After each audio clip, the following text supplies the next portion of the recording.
On July 16th, 1945, at the Trinity test site, there's a flash of blinding white light.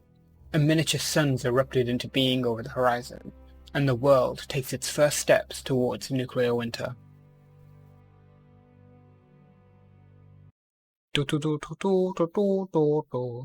Akhol. It's been 77 years since the US developed the first nuclear warhead. Since then, they've only been used in warfare twice, once in Hiroshima and once in Nagasaki. Despite the unrivaled destruction these weapons have caused, the powers that be have decided they need to be developed. So today I want to talk about a few times when the world could have taken that fateful step towards its own annihilation. October 27th, 1962. International waters near Cuba. A group of US Navy destroyers have been playing cat and mouse with a Russian B-59 nuclear submarine. After trying to signal them with grenades, they swapped to something bigger and used practice depth charges.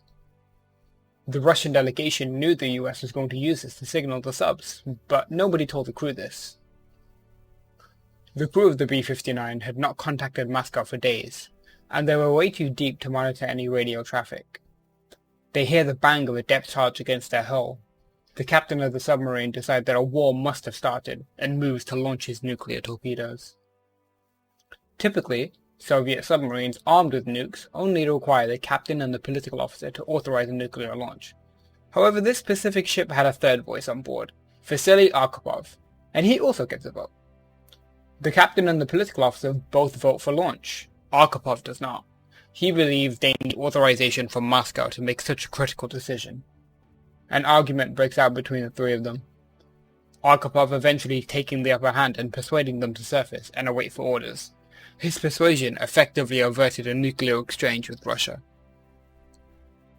That very same day, halfway across the world, a US Air Force U-2 spy plane was flying to the North Pole for an air sampling mission.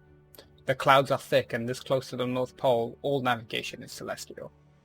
He strays off course and drifts into the Soviet airspace.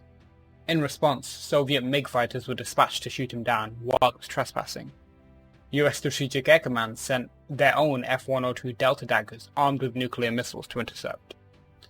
Upon learning of this situation, the Secretary of Defense yelled, "This means war with the Soviet Union." It was only President John F. Kennedy's level head that prevented further escalation. Luckily, the F-102s never encountered the MiGs and managed to escort their friendly U-2 back to Alaska. These were just two events during the Cuban Missile Crisis, but with the stress and danger conflict invites, near misses and close calls are bound to happen. How about during more calm times? November 9th, 1979, Missile Warning Center. The system alerts light up with warnings. A full-scale Soviet nuclear attack was bearing down on the United States. Unlike previous false warnings operators had experienced, there's no mistaking the signature of an all-out nuclear attack. Missile crews were put on heightened alert, and nuclear bomber crews were sent to their planes.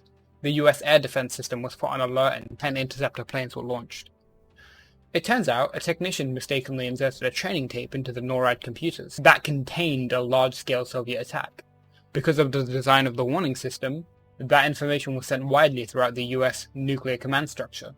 Less than a year later, June 3rd, 1980s, the US command post's warning system lights up. The Soviet Union has launched a nuclear strike. Launch crews for the Minuteman missiles are given preliminary launch warnings, and the bomber crews man their aircraft. The displays are showing random numbers of attacking missiles. Initially only 2 missiles had been launched, then 0 missiles, and then 200. Although many officers didn't take this event as seriously as previous incidents, the Threat Assessment Conference still convened to evaluate the possibility that the attack was real. After reviewing the raw data from the systems, it was clear that no missiles had been launched. Later investigations showed that a single computer chip failure had caused a random number of attacking missiles to be displayed. I want you to imagine for a moment a world where a submarine doesn't have an extra officer. A world where a Soviet MiG finds its target. All these false alarms are treated as fact. Every time we have one of these incidents, we're rolling dice, hoping we don't roll a 6. My question to you is it worth it? Does the strategic value nuclear bombs give us warrant the risk that we run? Are we capable of wielding such power responsibly? As J. Robert Oppenheimer, father of the atomic bomb, watched the light of that colossal explosion fade, he recalls a verse from the Hindu holy book. If the radiance of 1,000 suns were to burst at them once into the sky, that would be the splendor of the mighty one. He would later explain, we sat there knowing that the world would not be the same. A few people laughed, a few people cried, most people were silent.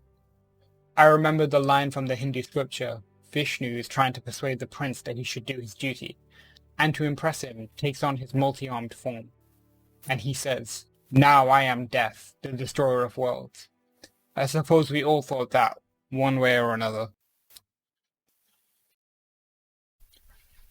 Thank you so much for watching this video.